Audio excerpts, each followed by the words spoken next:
Welcome to another History Skills video. Today we're looking at corroboration of sources.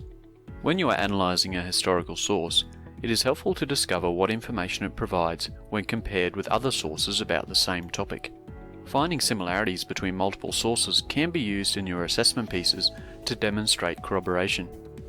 Most importantly, corroboration is an analysis skill that helps you to more successfully evaluate your sources, especially in regards to their accuracy. So what is corroboration?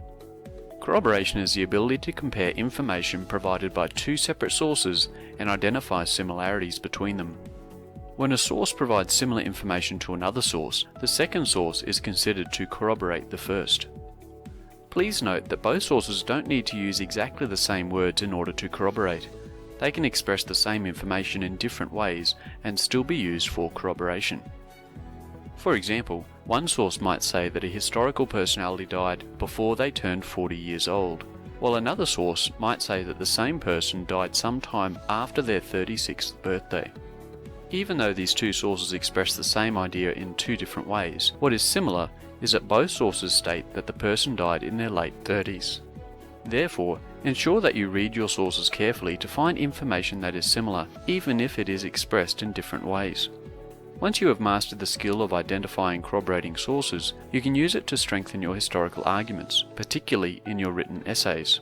As a general rule of thumb, when choosing which sources to corroborate, select those that are the most reliable, which will strengthen your historical argument.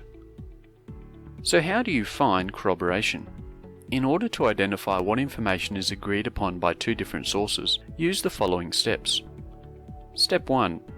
Read the first source and summarize the key points of historical information it provides. Using quotes, particularly indirect quotes, will be helpful for this.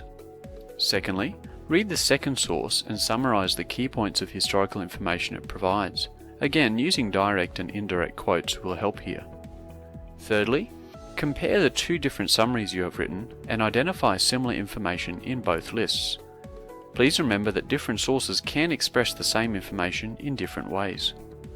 Step 4. Any similar information can be used as evidence for corroboration. Finally, choose which of the two sources you'll use as your original evidence and use the other one as the corroborating source. But what happens when you find two sources provide conflicting information? While finding similarities between sources, you may find that the two provide information that conflict with each other. On such occasions, you may have discovered potential contradiction between sources. However, contradiction is a different source analysis skill which will be covered in a separate video. Now that you know what corroboration is and how to identify it, let's look at an example to solidify your learning. Our example sources will come from 1917, during the World War I Battle of Passchendaele. The first source is written by Thomas, an eyewitness of the battle, who describes the weather conditions of the conflict as follows. Floods of rain and a blanket of mist have doused and cloaked the whole of the Flanders plain. The newest shell holes are now flooded to the brim. The rain has so fouled this low, stoneless ground, spoiled of all natural drainage by shell fire, the men could scarcely walk in full equipment. The second source also comes from someone who saw the events firsthand. This time, a soldier known as Phillips describes the same battle in this way. The weather changed for the worst last night. The rain was heavy and constant, with a thick blanket of mist completely shutting off the battlefield. The roads, fields and footways were covered with semi-liquid mud, and the torn ground beyond Ypres had become, in places, a horrible quagmire.